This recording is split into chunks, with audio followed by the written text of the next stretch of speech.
Hey, architecture firm owners and emerging leaders. Get ready for unparalleled insight into the development of a world-class architecture firm and a worldwide organization driving the digital transformation of the design and construction industry. With Build Smart, the podcast that's changing how our profession operates. We share the incredible stories behind innovation in the building industry with my friend and co-host, Patrick McLeamy, FAIA, former CEO of the international architecture firm, HOK. You know, Yamasaki's office or firm lasted during his lifetime. And when he passed away, I think that was the end of the Yamasaki office. Helmut did not want that. He wanted a firm that would live out and grow beyond the founders.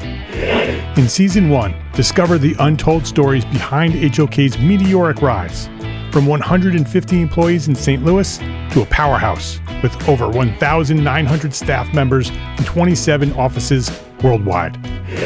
You know, they weren't as polite as the Kojima people. That was just boom. And anytime you have a creditor, whether it's Kojima or the bank, that wants their money, unless you can raise money someplace else, you are out of business. Bankrupt. And hold on tight for Season 2, where Patrick takes us on a new adventure as chairman of Building Smart International, shaping the future of digital transformation in the design, construction, and operation of built assets. Ian Howell, Ken Harold, and I, Ken was my technical representative from HOK. The three of us took a tour of Europe of 5 cities in 5 days. Very busy time. Simply follow the link in the show notes to subscribe to Build Smart now and uncover lessons that will transform you and your architecture firm.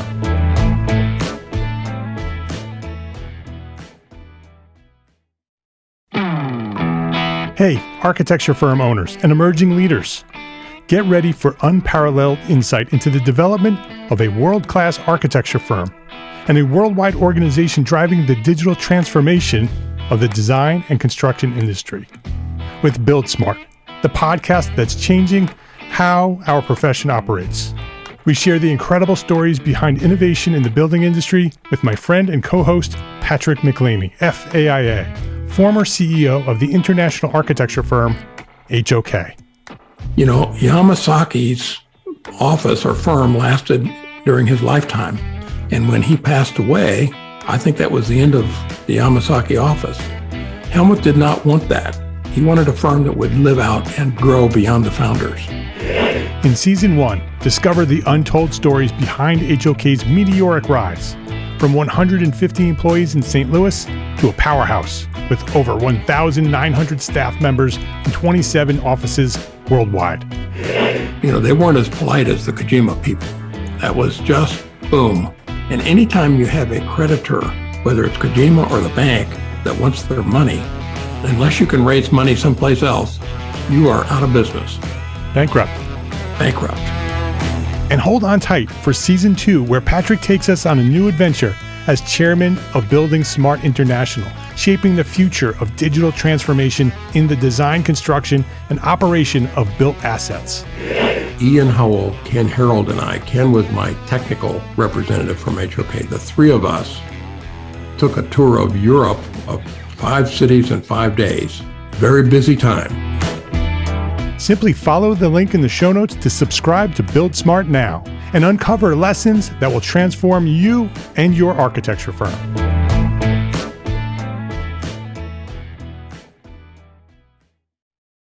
Before we get started, I am very excited to announce that Graphisoft is now an official partner of Entre Architect and the Entre Architect community. I've been meeting with the Graphisoft team for months preparing for this partnership, and I can confidently say that our friends at Graphisoft are fully committed to supporting our architecture firms and our transition to ArchiCAD and BIM. ArchiCAD BIM software enables design, collaboration, visualization, and project delivery, no matter the project size or complexity. With flexible licensing options and a dedicated support team to guide us along the way, ArchiCAD is an ideal choice for firms and projects of any size. And that's why I am personally committed to finally making the move to BIM myself, from CAD to ArchiCAD. and I'll share more about that as I progress. I'll keep you updated. So regardless of which design software you're using today, I encourage you to reach out and talk to the team at Graphisoft by visiting our own dedicated webpage at graphisoft.com/us/EntreArchitect.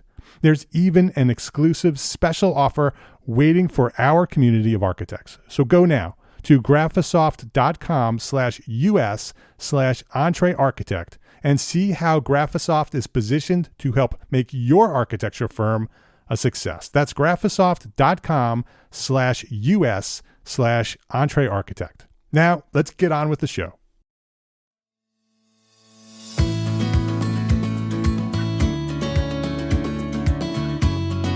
My name is Mark R. LePage, and you are listening to EntreArchitect Podcast, where each week I speak with inspiring, passionate people who share their knowledge and expertise, all to help you build a better business as a small firm entrepreneur architect. Melanie Towey, welcome to EntreArchitect Podcast. Thanks for having me. I'm excited to be here. Oh, it's great to have you here. Whether it be in business or in life, Melanie believes in fixing the root cause at the deepest level, not treating the symptoms. As a trusted leader and consulting resource within the architecture and construction space, Melanie helps industry professionals grow in themselves and in their careers, as well as strategically helping entrepreneurs and business leaders at a deeper level overcome foundational challenges hindering them from results. As a professional EOS implementer and a business coach, Melanie acts as a teacher, a coach, and a facilitator, helping business leaders transform their companies and ultimately their lives. She helps implement a complete proven system with simple, practical tools to help business leaders achieve three things: vision, traction, and health. And so we're going to have a good conversation today about business, about finding some traction in your business as an architect, and I'm looking forward to it. Melanie Towey, thanks for joining me today. Absolutely. You do that better than me. I got to hire you to start doing all my introductions. It's a pleasure. I always enjoy discussing traction and in front of the architectural community. It's a passion of mine, so it's always exciting. Yeah. We're going to talk a little bit about the book Traction. We're going to talk a little bit about specifics within the book. Melanie is a professional EOS implementer. Entrepreneur Operating System is EOS. And so if you haven't read the book Traction, you should do that. It's an excellent book, and we'll have links to the book Traction in the show notes. Before we jump into having a conversation about business, which is going to be an easy one for you and me, because we love what we're talking about here. But I want to learn more about you. I want to learn more about how you got to where you are today. When did you discover your passion for what you do, and who or what inspired you to get started? Sure. Loaded question.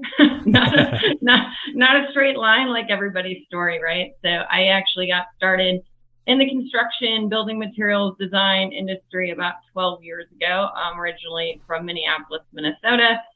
Started on the marketing side, really enjoyed that. And then by default, I ended up kind of jumping into construction management. I knew nothing about construction. I was with Cambria Countertops at the time, and they were still pretty small, so everyone was wearing multiple hats. So all 24, 25-year-old Mel raised her hand, and I jumped onto the construction site. So I learned a lot. I did that for about 4 or 5 years with them and traveled all over the country, building out their freestanding galleries. So that really put me in an operational role. I've always had a passion for leading and figuring out things. Give me the A and the Z, and I'll figure out how to get there. And they were really supportive in letting me do that. Through that, I ended up out in San Francisco and ended up in the LA area after I was recruited for my sales leadership seat. So I really kind of got that diverse roles, and I did a deep dive into sales, marketing, and operations, which was kind of unique. By the time I got to sales, I had sat at both sides of the table, whether that be calling on them or hiring them when I was on the construction side. So I think that was always my passion. After after that, it was really, I think anybody I've worked for will say I'm not cut out for corporate. And it's a positive thing. I have the entrepreneurial spirit. I've only worked for privately held companies, all of them family owned. I've seen really, really quick growth, fast growth, and seen a lot of the challenges and the successes that came with that. And so for me, my personality is I like to push and prod and ask questions. I'm very curious. So really that really played into, okay, I know what I like. I've been on the road for 9 years, nonstop, crazy amount of travel. And when the pandemic hit, it was one of those, like everybody else, that I kind of pulled myself down to planet Earth and said, what am I going to do? I can't keep doing this. At that time, I had gone back to Minneapolis and somebody handed me the book Traction in my inner circle. And I said, no, thanks. I don't want to be a consultant. And I ended up picking it up and reading it, and it blew my mind because it's so simple. And I think that's what I was always looking for in my corporate seat is we're making this too hard. We're running into each other, you know, who's on first, who's on second, right? And so I think it's a lot of those challenges that business leaders, whether you're 2 people or 2,000 people, you're going to experience it. And Traction for me was that missing piece that I could go. I didn't have to be the consultant. I don't want to be the smartest one in the room. My job is to come in and really with a passion help business leaders, owners, entrepreneurs get more from what they want out of their business, right? And so some days I'm a coach, some days I'm a therapist, some days I'm a mediator, right? It just depends. But really I'm in that room to help. How do we get you to that next level? Sometimes that's personally, sometimes that's professionally. So really the pieces kind of fell into place, and by default, here I am. So how do you go from reading the book Traction, Gino Wickman is the author, by the way, if you're looking for it, and again, we'll have links to that in the show notes, to becoming a professional EOS implementer. EOS is Entrepreneur Operating System. That's what the book is about, essentially. So how do you become a professional implementer? Sure. So EOS is, we had just moved to the franchise model. I actually had met one of the coaches in Denver. That's where I'm located now. And so I think that was about early 2020. And I really just started to poke around and what would it look like? What could it look like? Who was the right fit for it?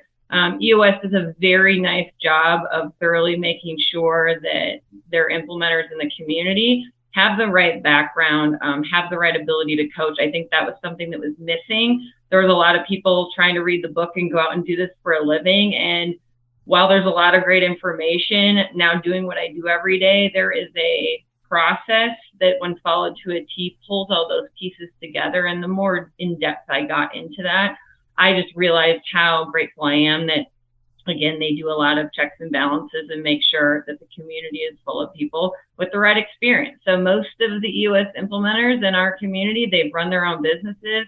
They've sat in corporate leadership seats. They have big networks of people that they want to support and help, right? This job is not for the faint of heart, right? I always say that. It's not an easy job. We're trying to simplify things. Simplifying is not easy, right? It can be challenging. Unwinding what we've created in business. And I think the EOS implementer community does a fantastic job of making sure they're helping pick the right people to go out and support that mission.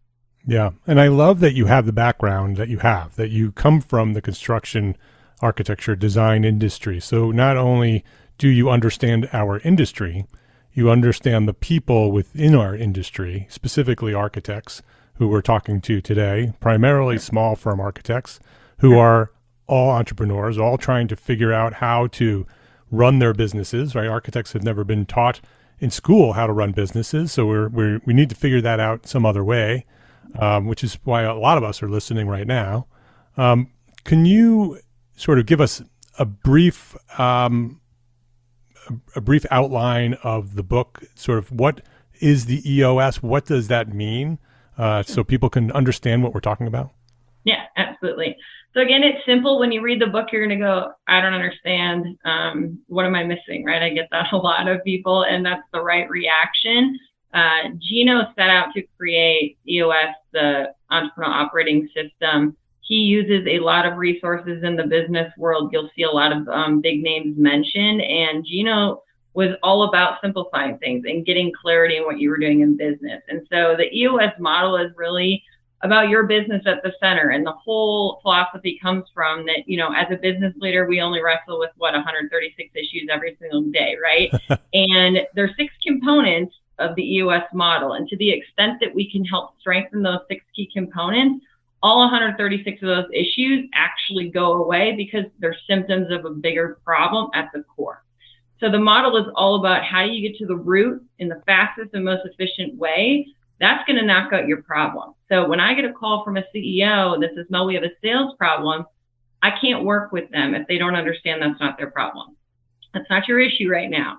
That is a symptom of something that's at a deeper level we need to understand, and we need to help fix and support. So the 6 key components that we look at is vision, people, data.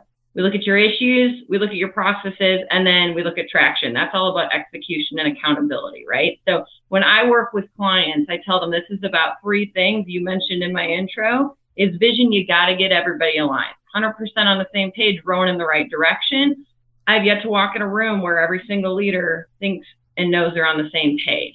It's a very fun exercise. If you ever want to do it, bring your leadership team into it. I don't care if you're 3 people, 2 people. Write down, where are we going? You're going to get a lot of different answers. And so it starts kind of that process of the strategic side of how do we get everybody aligned? From there, the number one issue that I get is, even if you have a good vision, is you're not executing on it. You're not holding people accountable. You're not holding yourself accountable. So that second pillar is really about traction and how do we bring that vision down to the ground, execute on it, and make it real day in and day out. Now, the third one encompasses everything. This is about health. So we've all heard the expression, the fish stinks from the head, right? So that is very, very true. EOS is really meant to get your leadership team into that cohesive, functional, able to communicate, doing a lot of, again, this is where the therapist in me comes in. We got to put all the issues on the table. We can't run away from them. We can't sweep them under the rug. Some of the most brilliant business people, we don't like conflict. So we kind of shy away from it. And so we make sure that just nailing down that healthy leadership team is something that's important in the process. So with those 3 things and strengthening those 6 key components, it ends up being a framework of a simple set of practical tools that's going to help you strengthen those components and get your business to that next level. Yeah, it's such a great system, and it's such a simple system, which is why I love it. What I was hoping that we could talk about today, right, because everybody's going to buy the book. Everybody can also go to your website, buymelanieann.com. Ann is ANNE, buymelanieann.com. We'll have a link to that to the show notes as well. And you can learn more about EOS and the services that Melanie offers there. But what I was hoping that we can talk about is teams, right? We are and growing, right? That we are small firms. Throughout the pandemic, we have exploded in opportunities, right? Everybody is very, very busy. The biggest problem I hear is about how can I find the right people? How do I get the right people in the right seats?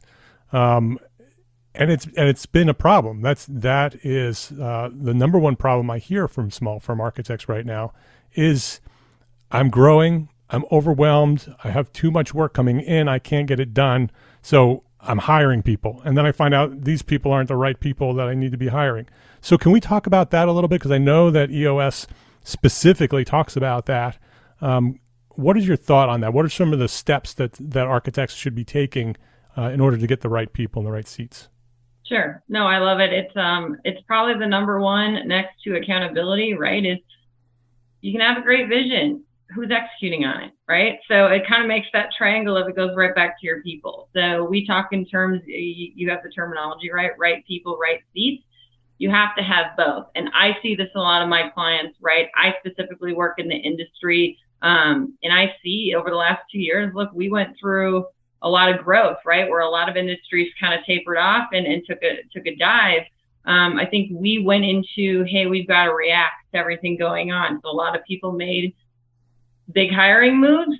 They didn't necessarily think them all the way through. If that's you listening to this, that is not just you, and that is across the board. And I think that now's the time that we need to take and help everybody kind of, can we take a pause and really look, what does right people, right seat look like? So EOS, in that people component, we use 2 tools. One is called the accountability chart, and one is the people analyzer. So when you really have that sweet spot of right people, right seats, is right people is how do they fit your culture?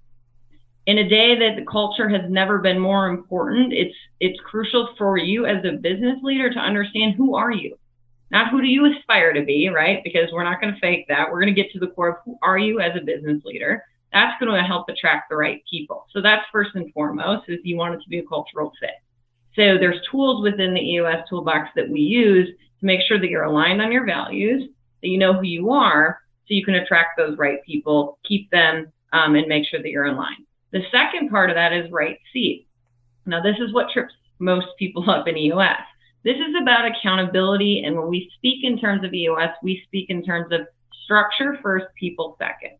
So many business leaders, because we're reacting, because you're wearing 10 hats and you need to make a hiring decision based off of a problem that came up today, is we're not looking at the bigger picture of where do we need to be in 6 to 12 months as far as structure. So the exercise I tell people is, imagine that you've got to raise yourself above the business, get out of the business. You're going to start working on the business. You're the board of directors, and for all intents and purposes, you and everybody is fired. If you have 8 head counts, and I sat in a room with you and said, how would you build this business with these 8 heads moving forward, looking at a 6 to 12 month projection? It's a very different exercise. People struggle with, well, we already have this person, right? And I'm in a room going, no, you don't have this person. No one works here today, right? So the accountability chart really speaks in terms of who's accountable for what. So we build the structure. We build 5 roles and responsibilities within that structure to create the right seats for the organization. We do not talk in terms of title. I tell people all the time, when I make an introduction, don't tell me your title. All it does is tell me who makes the most money in the room, right? It's an ego thing. We got to check it at the door. I want to know what the function of your role is. So when that accountability chart is built out, now we can go back and step back and go, okay, now do we have people that can fit into these seats? Now you're going to have 2 challenges with this. There's 2 big people issues. And those of you listening, you probably have one or both of them or have experienced it. You're going to have the right person in the wrong seat, which means they fit your culture like a glove. They're great. You can go out and have a beer with them, right? They're fun, but you can't find a seat for them. And in this exercise, we don't build seats for people. How many of us, myself included, have built a box around somebody because we didn't want to lose them? And as much as we think that that's the right move, we got to stop doing that. So this is, again, checking yourself as a business leader of, are you making the right moves for the business? And if you are a for-profit business, you cannot afford to make that move. So I'm going to beg with you, plead with you to make that change. The second one is probably arguably harder. This is, you have the wrong person in the right seat.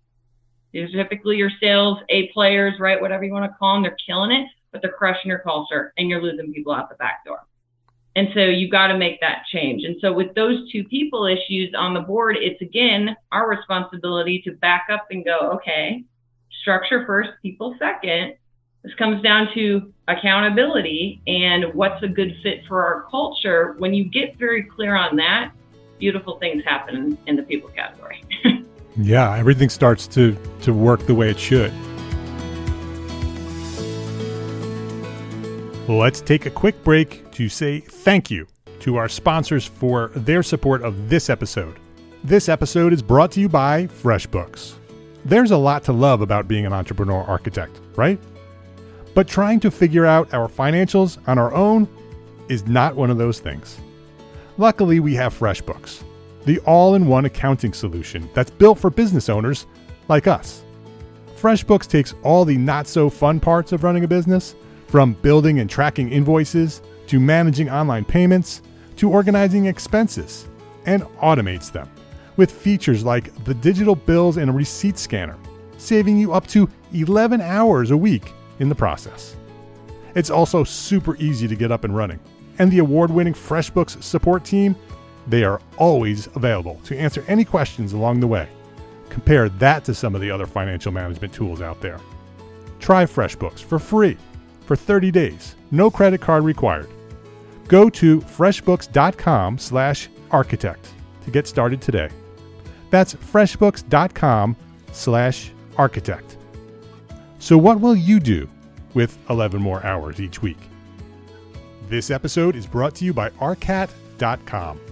We all have that one story, that one project that had such a unique situation that it required a solution that you had rarely considered before.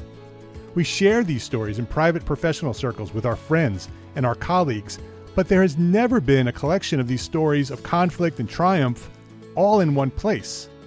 Until now. Detailed is a podcast series that features architects, engineers, builders, and manufacturers who share their insights and expertise as they highlight some of the most complex, interesting, and oddball building conditions that they have ever encountered, and the ingenuity it took to solve them. Join host Charisse Lakeside, aka CSI Kraken, a senior specifications writer at RDH Building Science, as she uncovers lessons learned to help you navigate similar challenges that may arise in your next project. Detailed, an original podcast by Arcat. Listen and subscribe right now at arcat.com/podcast. That's arcat.com/podcast. arcat.com/podcast. Detailed. Every building has a story. This episode is brought to you by the Entre Architect Community Annual Meeting, the business conference for small firm entrepreneur architects. Learn more at smallfirmconference.com. If you could build a business conference for small firm entrepreneur architects, what would it be? Since I launched Entre Architect back in 2012, I've been listening. I've been watching what members want and learning what we need. And in November, we will gather in Austin, Texas to connect, to celebrate, to honor, and to learn. The Entre Architect Community Annual Meeting was inspired, designed, and launched for you. We invited top speakers to share fast-paced, get-to-the-point TED Talk-like presentations that will provide you with the information that you need so that you can build the firm that you want.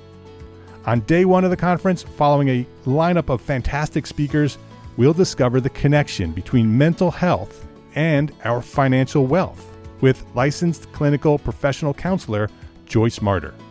And then we'll be honoring 3 architect members of the community at the inaugural Entre Architect Honor Awards.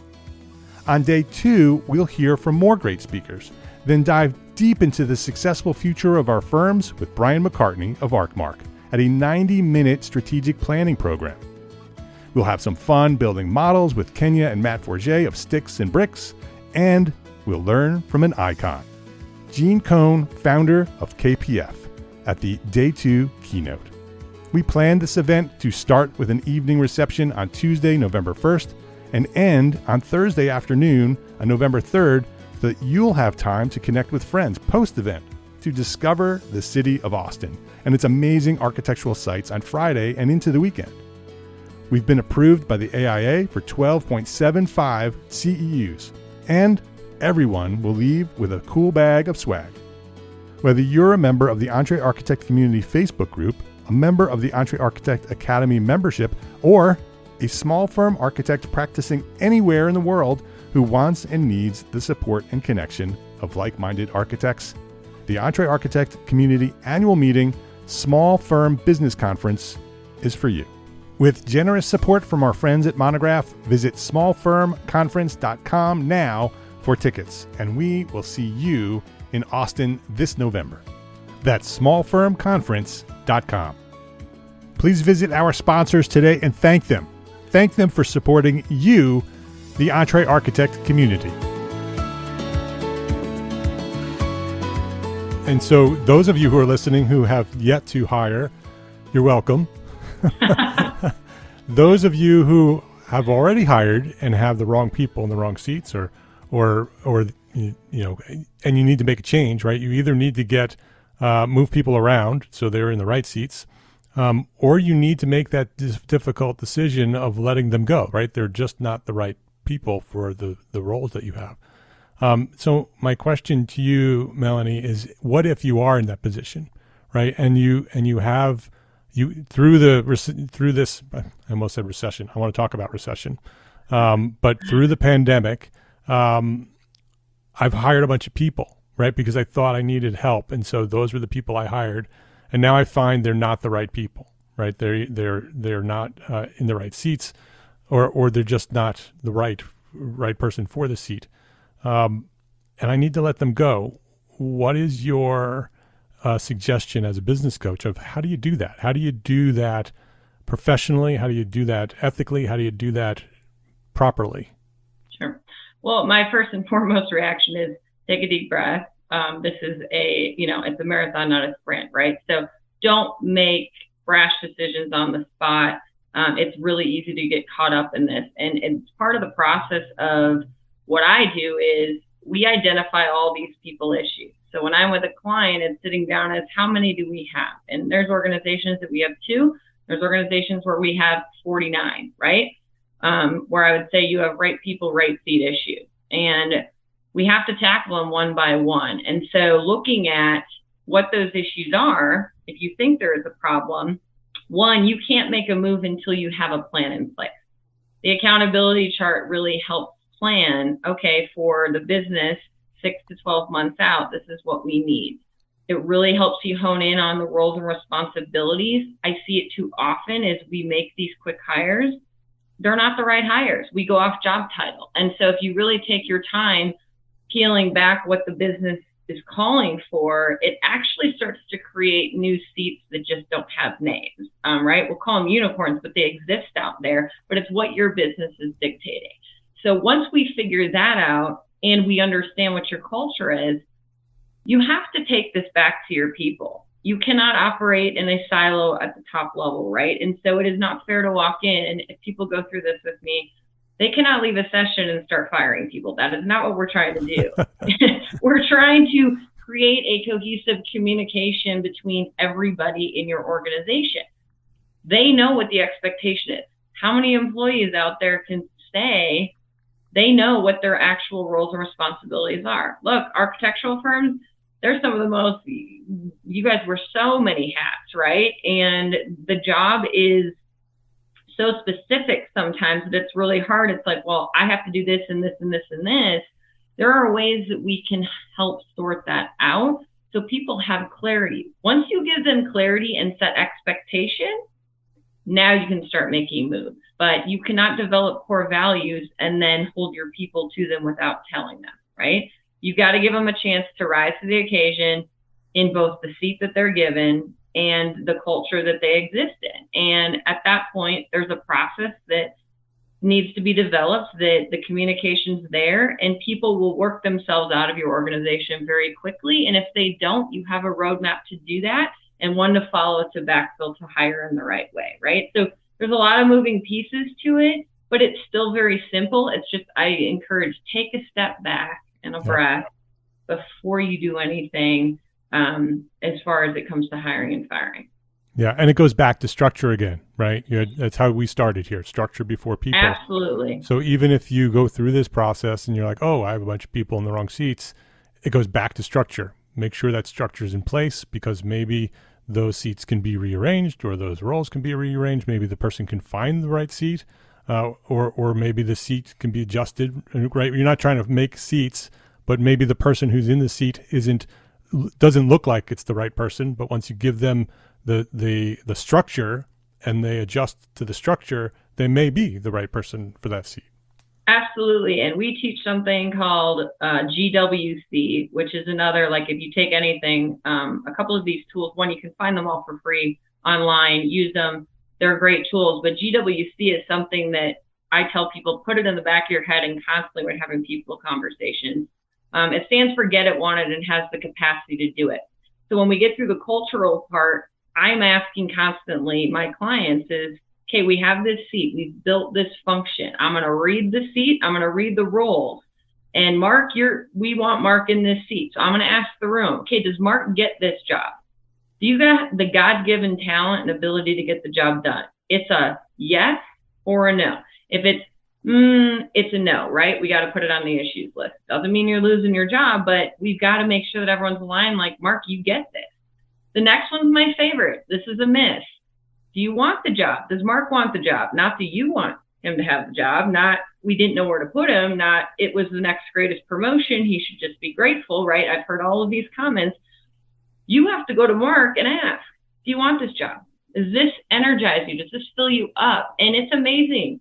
As business leaders and owners, when you go and have that conversation, what you're about to learn when people are honest with you. Because you got a lot of people in seats, and the reason you're having issues is because they don't actually want the job. So that's the second. And then capacity. Apply it. Time capacity, resources, training, right? So many of you, you're going to get a no in this, yourselves included. Do you have the capacity to do the job? No? Okay, that's an issue. We've got to put it on the issues list. So constantly when you're having those conversations of, hey, I think I've got the structure, GWC your people in your head.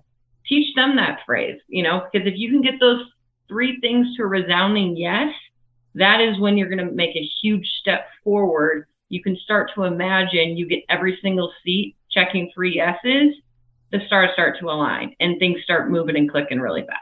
Yeah, this is so exciting to hear this and to understand how you can fix some of these issues, especially, with the issues that we've created during the pandemic, being able to fix some of those things right.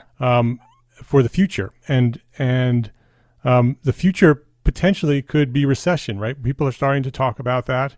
Some people are saying it's coming. Some people say that it's not coming.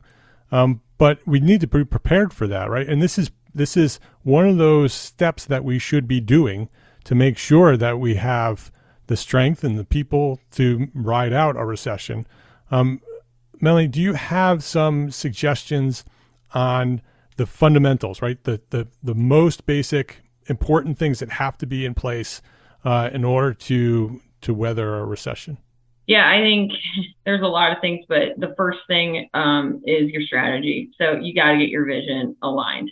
If you don't know where you're going and you don't have a roadmap, it's like trying to drive across the country and not putting anything in the GPS as a landing spot, right? You're going to be going all over the place. And so you need that strategy and you need that developed in order to go, okay, we can plan for this. This is what we think, right? That's easier to adjust the sails than to start building from scratch. I always tell people, don't build the boat during the storm, adjust the sails, because you're going to go a lot further. And that's what we're seeing right now is the people that are going to get ahead of this is do it now. Don't wait. And if vision is what you focus on, the rest can fall into place after that. But you're going to have that roadmap in order to tell you where you need to go, some of the decisions and adjustments you need to make. And then, people are like, well, I don't have a magic 8 ball. But again, the contingency plans to put on top of a well-laid vision and roadmap is much easier than to try to fly by the seat of your pants. Yeah, for sure. So get that vision figured out. Make sure that you understand what your vision is. Make sure that the people working with you are in alignment with that vision, right? Because if you have this vision, this is where we're going, and you have a bunch of people who are trying to get you there who have a different vision or don't understand that's where we're going, you're going to be, spinning around in circles. Right. And so and then you can actually go through the rest of the EOS system to strengthen your firm and get it ready. But I say that often. That's the first thing I say when people come to me and say, well, what do I need to do to build a strong business? No matter what it is, start with vision. Start with and I always call it a vision narrative. Write a story about what your life looks like 3 years from now. Yeah. If everything was perfectly aligned and everything goes the way you want and budget wasn't an issue, what does that life look like? And then work your way back to, this is my vision. This is where I want to go and how I want to get there. And that's EOS. And look, for the folks on this call, if you know the term visionary, a lot of business owners are visionaries. And we make a lot of assumptions that people can read our minds because we live and breathe what we think our vision is every day, right? We wake up to it. We understand it. So we make an assumption that, hey, we've told someone once or twice. Business is like parenting. Once you've told someone 7 times, they've heard it for the first time, right? So you have to be repetitive. And I think it was Harvard Business Review last year put out a statistic which should terrify everyone who's a business owner of 90% of employees have no idea what part of the vision that they are responsible for in helping get there, right? you got a lot of people. That's a lot of people sitting in jobs going, I wonder how I'm making an impact. I wonder where we're going. I wonder, right? There's a lot of wonder. So tighten that up, make sure that everybody's in alignment. The rest of the process then through how do we hold people accountable and how do we build that now to make that vision become a reality through the execution portion. You can't execute on something that's not planned out, right? So that again comes back to this is a really important piece to have nailed down correctly and then communicated to the team. Yeah. And that sounds like the answer to the one final question that I ask everybody. But I'm going to ask you the question anyway to see because if it is, that's the answer, then that's the answer. But is there one thing that a small firm architect can do today, right now, to build a better business for tomorrow? I would say that's my answer. But on top of that is I would say, be honest with yourself. There's a lot of people that live in fear. Deep down what you have to do. Sometimes the hardest part is starting, right? And so don't wait. If you're really honest of what you need for the business, but you're too afraid to look at it because it seems overwhelming, jump in. Baby steps, but again, it's going to be a far better journey than for waiting for something to happen because the fear of the unknown of, hey, if I start peeling back the layers and I'm really honest with what's going on, it's going to be too hard. If that's you, I encourage you, take the other approach. It may be painful now, but short-term pain, long-term gain. We've all heard that. That's super important. Melanie Towey is her name. BuyMelanieAnn.com is her website. You can learn all about Melanie there, all about EOS and all the services that Melanie provides. You can learn a lot about EOS there. Melanie, thank you for everything that you do. I appreciate you for focusing on our community, on architects and contractors and building products people and all the people that are in our industry who are trying to build better businesses. And this is a great way for us to gain some traction. And I appreciate you for being out there and focusing on our community. And thank you for sharing your knowledge here today. This has been fascinating at the Entre Architect Podcast. Absolutely. Thank you, Mark. And always appreciate it. And it's my pleasure to be in the industry and to be a partner to so many. And thanks for everybody for all they do as well. If you liked this episode of Entre Architect Podcast, please share a rating, write a review, and share a link to this episode with a friend. That's how Entre Architect has grown to serve thousands more architects just like you. Share a rating, write a review, and share a link to this episode with a friend. Links to our sponsors and all the resources we discussed today are available at the show notes for this episode found at entrearchitect.com/podcast. Entre Architect is a member of the Gable Media Podcast Network, the network dedicated to architects, engineers, and construction pros. Listen and subscribe to all the shows at gablemedia.com. That's GABL media.com. And visit smallfirmconference.com for more information about our lineup of speakers. Check out the agenda and purchase your tickets for the Entre Architect Community Annual Meeting, the business conference for small firm entrepreneur architects. We do have a few tickets still available, but we're almost sold out. So visit smallfirmconference.com and register today. And before we wrap up, a special thank you to our partners at Graphisoft for helping our community of architects make the transition to BIM with ArchiCAD software. Go now to graphisoft.com/US/EntreArchitect and see how Graphisoft is positioned to help make your architecture firm a success. Visit graphisoft.com/US/EntreArchitect to learn more. Thank you for listening to this episode of the Entre Architect Podcast. My name is Mark Arlepage. Love, learn, and share what you know.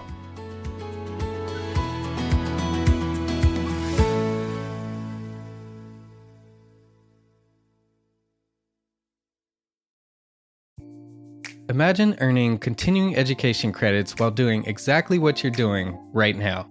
Well, you can. Gable Media has revolutionized the way you earn your continuing education credits with a groundbreaking approach. Forget running around town and scouring the internet for credit-worthy courses. Fulfill your CE requirements effortlessly by listening to engaging podcasts just like the one you're listening to now. Our podcasts are designed to educate, entertain, and inspire, all in a user-friendly environment. But wait, there's more. architects, Gable Media is also approved as an AIA continuing education services provider. Upon completion, we handle everything, from reporting your hours directly to the AIA to storing your certificates in your personal Gable Media profile for your self-reporting needs. So follow the link in the show notes and start earning your credits in the most innovative and entertaining way possible with Gable Media. Attention architects and creative minds, get ready to supercharge your brand with Build Your Brand, the podcast that's unlocking the secrets of branding success for creatives. Hey there, it's Mark Arlepage, founder of Entree Architect, and I'm inviting you to join my friend, architect marketing expert Jeff Eccles at Build Your Brand podcast, where he explores the captivating stories of the world's top brands and transforms their lessons into powerful moves for small firm architects and creatives like you. In Season 1, Jeff shares the thrilling tale of Southwest Airlines, where he dissects their journey to the summit and distills it into strategies tailor-made for you. It's important to keep in mind that companies like Southwest compete in the real world, just like you, and face real-world challenges, just like you. You might be surprised at how similar those challenges are to the struggles that you grapple with on a day-to-day basis. Don't miss out on your blueprint for success. Subscribe, tune in, and let's build your brand together. You may have noticed that the very best brands in the world are also known for having somewhat unique corporate cultures. That's often the glue that holds everything together when they encounter those rough spots. We don't do it because it inconveniences the passengers to whom we are primarily dedicated, the short haul, frequent flyer. Follow the link in the show notes to subscribe to Build Your Brand today. Remember, no matter the size, the journey's the same. Your brand's journey to the top starts here.